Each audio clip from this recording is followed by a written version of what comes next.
Okay guys, Chris here, your in-home online trainer, and we're on day 2 now of the most commonly asked fitness questions. So yesterday we went over how to get rid of those flabby arms and how we discussed how it's kind of an overall approach, okay? That there's no, you can't just expect to, isolate those triceps and expect to solve everything, okay? You need to have an overall approach and use large multi-joint compound movements to get the job done, okay? Now when it comes to a flat stomach, there are so many misconceptions about it. So let's try and break them down one at a time. Okay, one misconception is that people ask whether or not it's possible to spot reduce. The answer to that is a resounding no. You cannot. There's no way you can just say, I want to lose fat here or here or here. No, there is no such thing. The only way you can lose fat is by an overall approach. Okay, spot reducing is a myth. All right? I don't know why you want to do that anyway. I mean, why wouldn't you want to lose fat overall rather than just on one spot of your body, okay? Okay, now, so we got that cleared up. The other idea is that people seem to have this idea that the abs are some kind of magic muscle that the rules which apply to other muscles don't apply to the abs. They think you can train them every day and you can't overwork them. I heard someone say before it's impossible to overtrain your abs. Okay, I don't know where people get this idea from. It's ridiculous. The abs are like any other muscle, they can be overtrained, okay? The way to work them is to work them properly with some well-chosen exercises, okay? And then give them some rest. While they're resting, they'll recover.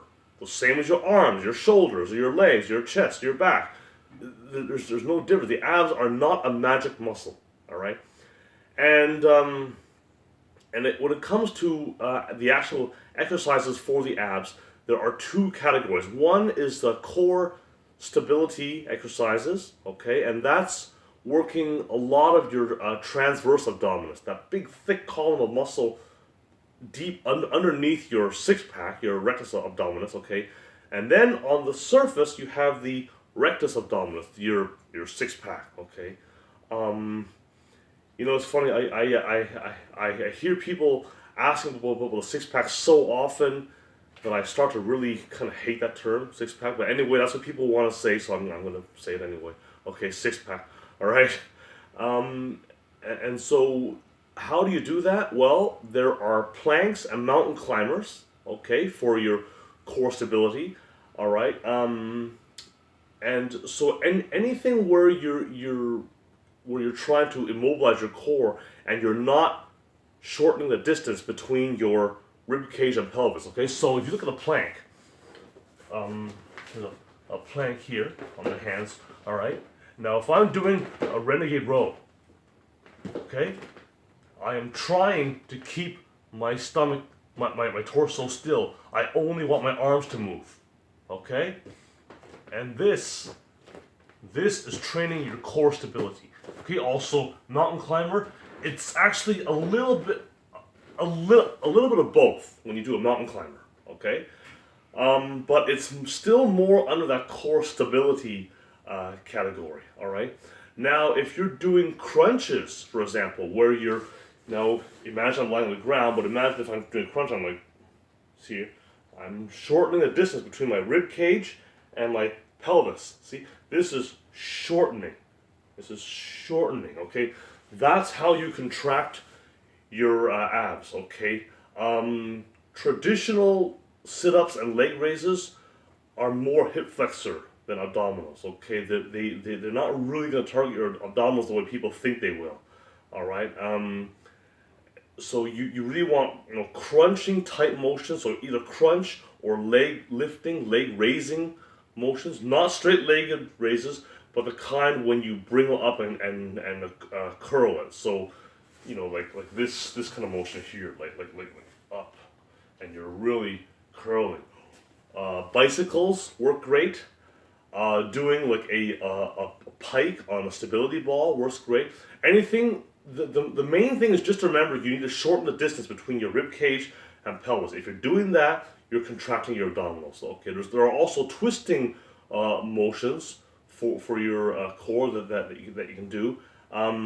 But the ones to really focus on, just mainly focus on the crunching motions and the core stability. Twisting motions can be done as well, of course, and I think they're very good. But in the beginning, it's best to just have the two. Okay, focus on those. And then the last thing is, of course, diet. Okay, you can have very strong abdominals and a very strong core and everything, but if your diet isn't there and you're eating tons and tons of sugary foods or whatever and too much fat and things, it's not really gonna do you a whole lot of good. All right, so that's a thing. So the three takeaways today are: you really want to clean up your diet, make sure that's spot on. You want to do core stability exercises where you try to immobilize your torso and core and move your limbs around and things, or just do planks. All right, make sure that you have that stability in place, and you want to do contracting movements where you shorten the distance between the rib cage and pelvis. Okay, and once again, it needs to be repeated. Spot reducing does not work. It's a myth. And your abs are not a magic muscle. They're like any other muscle. Okay? They need rest and they need work. Alright? So, anyways, I hope this helps to answer question number 2 on day 2 of our series here. Okay? So, I'll see you guys tomorrow. Okay?